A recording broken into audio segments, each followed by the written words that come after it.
উপস্থিত গ্রাম শিক্ষা কমিটির সভাপতি সম্মানীয় কল্পনা দানি মহাশয়া, উপস্থিত বাজার কমিটির সম্পাদক সম্মানীয় প্রাণকৃষ্ণ মাইতি মহাশয়, উপস্থিত বিদ্যালয়ের সহশিক্ষক সম্মানীয় তাপস কুমার বাদল মহাশয়, উপস্থিত সহশিক্ষক সম্মানীয় চন্দন জানা মহাশয় এবং উপস্থিত গ্রামবাসী বৃন্দ, অভিভাবক অভিভাবিকা বৃন্দ এবং আমার শ্রেণীর ছাত্রছাত্রীদের আজ 26শে জানুয়ারি ভারতের ৭৭তম প্রজাতন্ত্র দিবস উপলক্ষে জানাই অভিনন্দন এবং শুভেচ্ছা।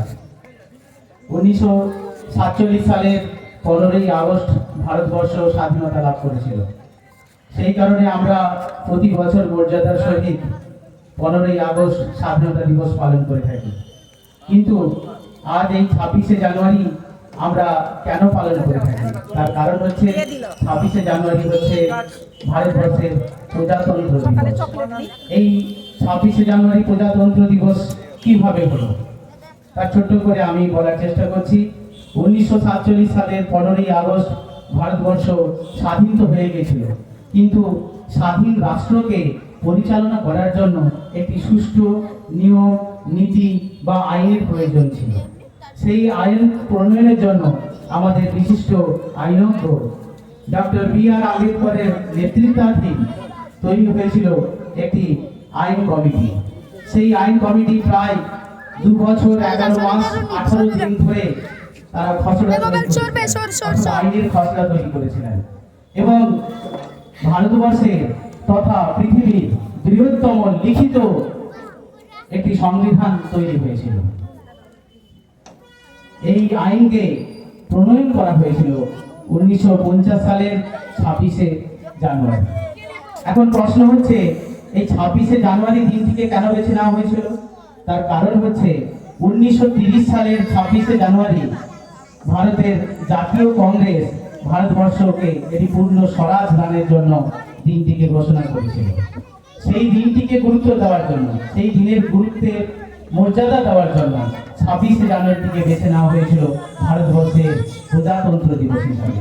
এবং সেই দিন থেকে ভারতবর্ষ একটি গণতান্ত্রিক, সমাজতান্ত্রিক, প্রজাতন্ত্র এবং ধর্মনিরপেক্ষ সার্বভৌম রাষ্ট্রে পরিণত হয়েছিল। এই প্রত্যেকটি কথার মধ্যে অনেক অর্থ রয়েছে, তবু তোমাদেরকে যেটুকু বলার সেটা হচ্ছে, তোমরা হচ্ছ ছোট ছোট শিশু, তোমরা আগামীর নাগরিক, আমাদের ভারতবর্ষের আগামীর কারিগর। তোমরা এই ছোট বয়স থেকে যদি অনেক নিয়ম কানুন এবং শ্রদ্ধাশীল হও, ভারতবর্ষের নিয়ম কানুনকে যদি তোমরা শ্রদ্ধা করো এবং তোমরা আগামী দিনে বড় হবে এবং ভারতবর্ষকে এগিয়ে নিয়ে যাবে। আজ ভারতবর্ষ মঙ্গল গ্রহে গিয়ে পৌঁছে গেছে, চাঁদের দক্ষিণ মেরুতে গিয়ে পৌঁছে গেছে এবং বিশ্বের 5ম বৃহত্তম অর্থনীতিতে পৌঁছে গেছে। ভারতবর্ষ এখন অগ্রগতি চূড়ান্ত সীমানায় অগ্রসর করতে চলেছে। এগুলো তোমাদের মতন ছোট্ট ছোট্ট শিশুদের যারা এখন পরিচালনা করছে, তারাও একসময় তোমাদের মতন ছোট্ট ছোট্ট শিশু ছিল। কে জানে, তোমাদের মধ্য থেকে হয়তো উঠে আসতে পারে ভারতবর্ষের পরবর্তী কোন মন্ত্রী, কোন আইনজ্ঞ, কোন ডাক্তার, কোন বিজ্ঞানী, অনেক কিছু হতে পারে। তোমাদের মধ্যে সুপ্ত প্রতিভা জেগে উঠতে পারে ভবিষ্যতে।